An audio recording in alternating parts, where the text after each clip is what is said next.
afternoon. Thank you all for coming. I have the very, very distinct pleasure today to present 2 Conch Awards for 2011 to Ruth Owen Jones and to Sheila Rainford. First, I'm going to talk about them separately, but I'm also going to talk about them, actually, I'm going to talk about them first together and then separately, because they are receiving this award as individuals and as collaborators. Together, they've been involved in Amherst history for about 60 years. While I knew that Ruth is a local girl and that Sheila is originally from Dartmouth, Massachusetts, I didn't know that it was in the early 1980s that Sheila, the out-of-towner, was the one who encouraged Ruth to get involved in the Amherst Historical Society and the Emily Dickinson Museum.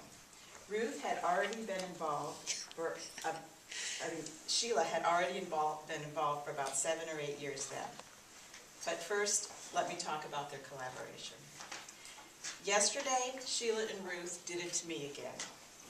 I picked up Harvesting History to find some passages to quote for today's remarks. I thought this might take about 15 minutes. Well, an hour quickly passed, a very happy hour, spent rereading sections and soaking up new details, examining the photos and reading the rich captions, and learning about people in my town and their parents and grandparents, and discovering the histories of the farms and farmhouses that I pass every day. Ruth and Sheila, if you had intended for readers like me to get lost in the book for hours on end, you've succeeded. The large yellow house is still there, near the site of the chicken hotels that housed 30,000 chickens in 1 year. Her grandparents' farm abutted her parents', now the Wentworth Conservation Area, off Stanley Street. Be sure to read Deborah Doulette's article about the family. Ruth remembers freedom in those days, and her mother would let her go by herself to the food store downtown and to the library when she was 10 years old. What fun to grow up in a rural town that had such a wonderful library and such rich bookstores. Ruth lived the book and the plow. She graduated from Amherst Regional High School in 1961, where 2 excellent teachers, Edmund Traverso and William Friesen, taught her to love history with their contagious enthusiasm. After Ruth took a master's degree at UMass in history, she became an assistant editor for the papers of Elizabeth Cady Stanton and Susan B. Anthony, and later used her excellent research skills as a picture researcher for the Historical Atlas of Massachusetts and 6 other books on Massachusetts history and literature. She has published dozens of articles in parts of 4 books about Massachusetts, and she has worked at the Emily Dickinson Museum since 1979, and is pleased with her controversial 2002 article published in the Emily Dickinson Journal, Neighbor and Friend and Bridegroom, William Smith Clark as Emily Dickinson's master figure. She was also a 9th grade English teacher. She has been on the board of the Hitchcock Center for the Environment and vice president of the Amherst Historical Society in the late 1980s. She was twice chair of the Amherst Historical Commission, where she worked on that wonderful picture book, Lost Amherst, and did deed searches, helping to put the East Street Historic District on the state register.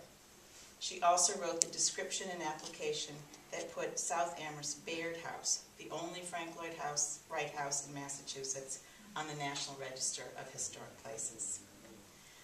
Ruth, we thank you for your great contributions of research, writing, enthusiasm for Amherst history, and for your great gift of harvesting history. And with that, I present you with the 2011 Conch Award.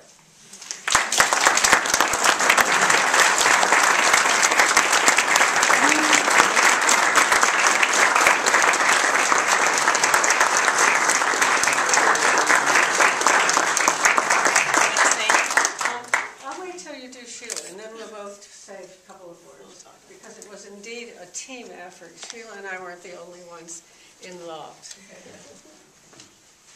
Now, Sheila wrote a little something, and I'm going to read it. I came to Amherst in 1961 as a UMass undergrad, studying for a degree in English and education. We'd be staying here, that we had found our home.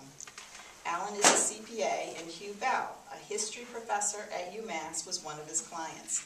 Hugh, knowing of my interest in history and my desire to meet people in the community, suggested that I attend a meeting with people who were starting to gather around writing a history of Amherst. You know that is Amherst Essays in Amherst History. Hugh also suggested that I take his course on researching local history. I did both things. In the class was a man named Jack Kendall. He was the curator of special collections at the UMass Library, and he was a member of the Amherst Historical Society's nominating committee. You know where this is headed, right? When he asked me to serve on the Society's board in 1974, I replied that I knew the Society existed, but I knew nothing else about it or its members. He reassured me that I would be a good board member and would be warmly welcomed.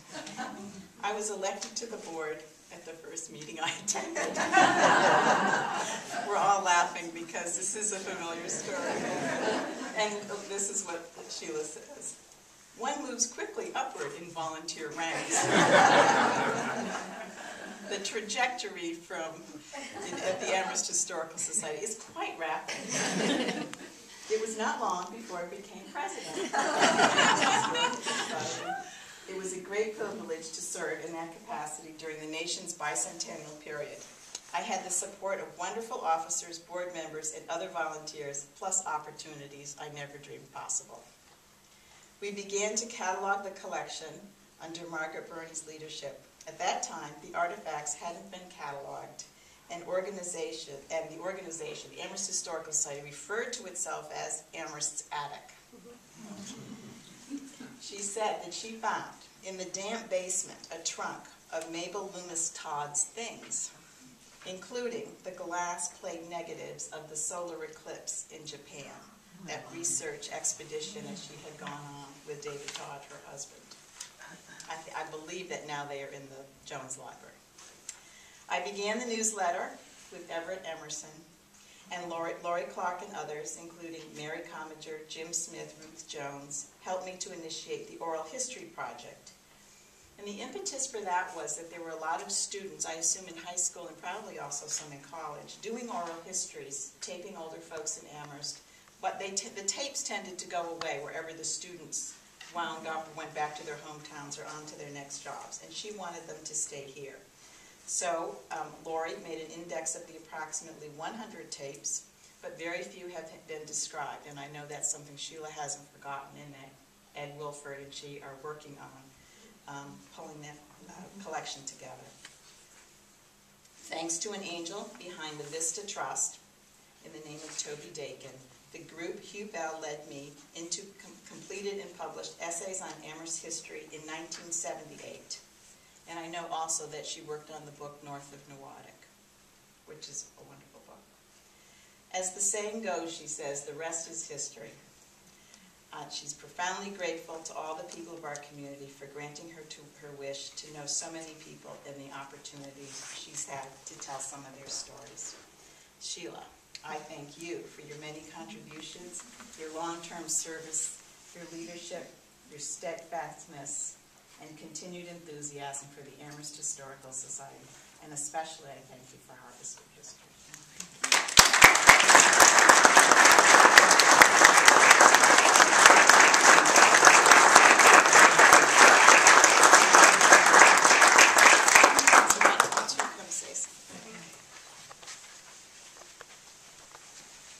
We had a lot of fun. We're still speaking to each other. So we'd like to thank all the contributors who aren't getting a Conch award. Because they're the ones who made the book. We just sort of put it together. Thank you, everyone.